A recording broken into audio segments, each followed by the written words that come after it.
Huge changes are here in residential real estate. There's a major shakeup based on the legal settlement, and these changes go into effect August 2024. So whether you're a buyer, a seller, or even a real estate agent, these changes have an impact on everybody involved in the real estate process. So stay tuned to find out how.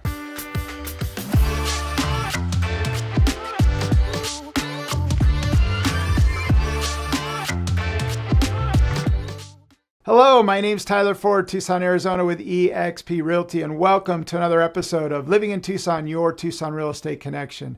And the time is here for all of those that have been following the lawsuit and the implementation of the new ruling in terms of what's going to be happening. So August 2024 is when everything is going to go into effect. But for those that haven't been following it, I've been a licensed agent for 34 years, and there's what is called the co-op compensation. And that is what the seller is willing to pay the buyer's agent in terms of a commission. And for the most part, the buyer's never been on the hook for the commission unless that was something agreed upon. And it could be done, but it typically was not done. And again, I've been a licensed agent for 34 years, and the co-op compensation has always been in the MLS in terms of total transparency. And so the two major changes is the co-op compensation can no longer be put in the MLS. And then the second change is a buyer-broker agreement is mandatory for a buyer's agent to show a buyer a home. So if a buyer's agent lets somebody into a home without a buyer-broker agreement, there's huge fines. And so the way the buyer-broker agreement, it's always been there, but it hasn't been mandatory. And there's huge changes in the buyer-broker agreement, of which it specifies compensation to the buyer's agent. So if the seller's not willing to pay a co-op compensation, that buyer-broker agreement specifies how much the buyer's agent will earn in terms of commission for their work. And if the seller's not willing to pay some or all, the buyer then would have to come up with the difference if that's something that they agree to. So those are the two major changes. No longer is the co-op compensation listed in the MLS, and buyer-broker agreements are mandatory for any buyer's agent showing a buyer a home. So I'm going to dive into what this means and the impact that it has on all parties. I first want to start on the impact that it's going to have on sellers out there. And in terms of selling a home in the MLS, the big changes is no longer being able to put that co-op compensation in the MLS. It's not that a seller can't offer it, but the big change is on the listing agreement. So we've always had a listing agreement, and it specifies the compensation, total compensation, what's going to be paid to the listing agent and the buyer's agent.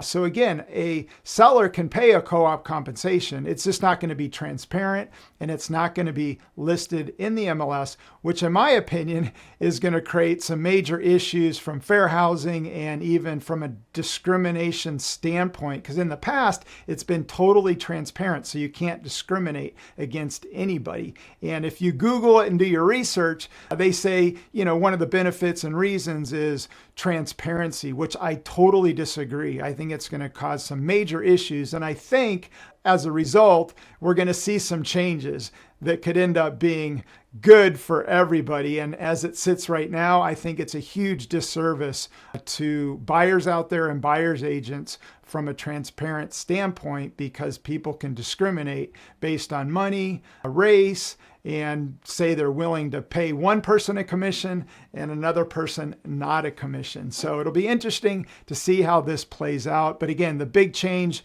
is no longer offering that co-op compensation in the MLS. But if you're a seller out there, pay attention to this.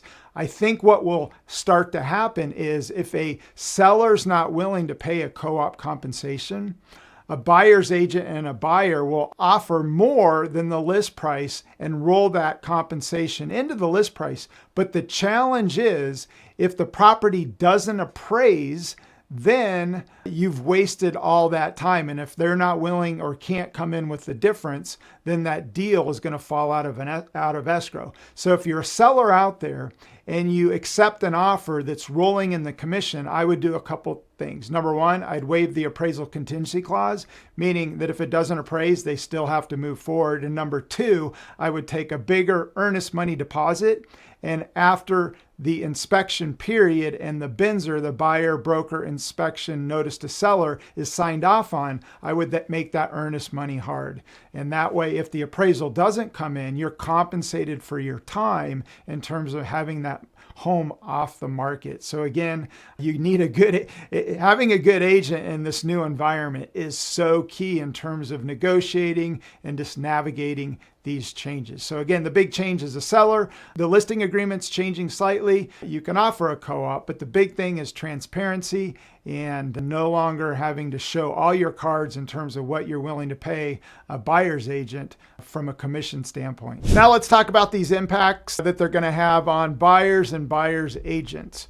So like we've talked about, the co-op compensation has always been transparent and in the MLS. So when a buyer's agent were to write an offer, they knew exactly what they would make in terms of commission. And it's always been this way that if, a seller's not willing to offer an acceptable co-op commission, the buyer's agent could go back to the buyer and say, listen, I've worked really, really hard and they're only offering X. Will you pay the difference? So that's always been that way. But rarely did that happen. In my 34 years of real estate, I've only had a buyer, maybe one or two buyers over the years, pay me extra as a result of my efforts based on what the seller was going to pay. But now the big change is buyer broker agreements are now mandatory where they weren't in the past. And the buyer broker agreement specifies the commission.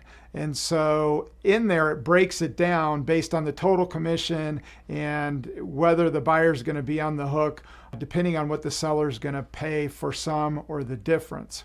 So that's the big change. And one thing you want to be really careful of as a buyer out there is for a buyer's agent to show a home and unlock that door, a buyer broker agreement has to be signed. And so the last thing you want to do is get married on the first date. And so you want to be real careful in making sure that you select the agent that you want to work with when signing that buyer broker agreement.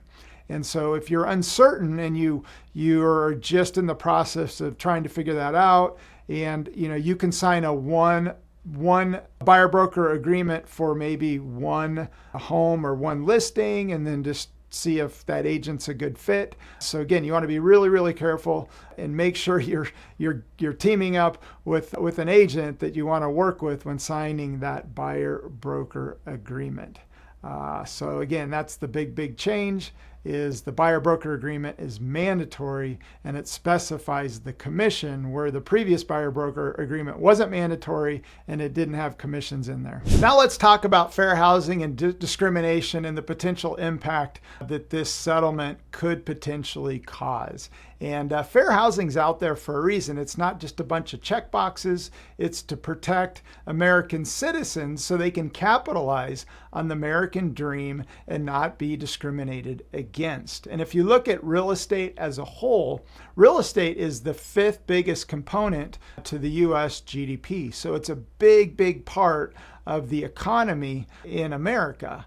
And home ownership, if you look at that, it's a big reason as to why people are able to realize the American dream and build their equity and net worth. And if you compare home ownership to somebody that's a renter, if you look at retirement age, if you're a homeowner and when you go to retire, on average, homeowners have a net worth of about $300,000.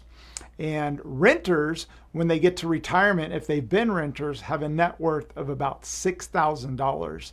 And that is a huge difference. And the big reason to this is homeowners have a fixed savings. So when you've got a home and a mortgage, you're paying your mortgage each and every month and you're paying down principal and building equity. And if you time it and plan it right, when you get to retirement, that note could potentially be paid off and you no longer have a payment other than real estate taxes and insurance. Whereas a renter, when they go to retire as a renter, they still have a rent payment that also could be increasing due to inflation. So homeowners have a huge advantage over renters in terms of the American dream, building equity and net worth through a forced savings. And in my opinion, this settlement's going to have some negative impacts on home ownership and people realizing their American dream. And the big downside to this is lack of transparency, even though they say it's more transparent. It's going to prevent some people, especially first-time home buyers, FHA, VA, people that have enough money for the down payment and closing costs, but don't have enough money to pay the commission. And as a result of this lack of transparency, you're going to see some bad actors out there, whether it's a seller or the seller's agent or a combination of both, that could potentially discriminate against a buyer. And in today's day and age, there's a lot of people that have, cameras and they can see who's coming in and out. And based on that, whether it's race, whatever it may be, they could offer buyer A one set of commissions that they're willing to pay, and then buyer B maybe no commissions, and discriminate based on whatever it is that they might want to do, which then has a negative impact on buyers out there. So again, the big change out there has a bigger impact, in my opinion, on buyers than it does sellers. And it's just the whole lack of transparency and fair housing and discrimination. So, it's just, everything's new. There's a lot of new forms and we're just all getting used to it. And the one thing that's for certain is, again, nothing stays the same. So we got to deal with it, but we'll see how this plays out. I think 6 to 12 months as this plays out, you're going to see some lawsuits from a fair housing standpoint, and they're going to have to make some changes in terms of transparency so people cannot be discriminated against based on whatever it may be from a commission, what the co-op commission is. So again, the easy answer, in my opinion, would have been to make the MLSs have to be able to allow 0 for the co-op. At least it provides transparency. But again, it is what it is, and we'll see how it all shakes out. So this is just a little video in terms of explaining these new changes that are going into effect August 5th in the Tucson MLS, and then all MLSs across the country have to be compliant by August 17th, 2024. Well, the major shakeup in residential real estate is here, August 2024, and everything's going to go into effect. But I think there's still going to be quite a few changes. I don't know what they're going to be, but once everything's implemented and we start down this path, I think there's going to be some issues which are going to force more change. But I'm curious, what's your thought? Whether you're a buyer, seller, and even agents out there, love to get your comments on these changes. And, I'm an optimist, try to look at the positive when changes do happen, and I'm scratching my head. I can't see one positive. It lacks transparency. I think there's going to be people that are going to be discriminated against. So I'm trying to look at the positive, and I am just not seeing it. So I'd love to get your thoughts. What are your thoughts? Give me one positive thing that's going to happen as a result of this settlement and these changes that are going to go into effect August 2024. Hey, thanks for watching. I really appreciate it. If you learned something and I was able to walk you through these changes that we're all trying to wrap our head around, I'd love to get your thoughts. Again, comment below. But if you got value out of this video, do me a huge favor. Give me an internet high five by liking it. And for more awesome videos in regards to real estate, you can subscribe to the channel. If you hit that bell button, each and every time a video comes out, you're going to be notified. In the meantime, make it a great day.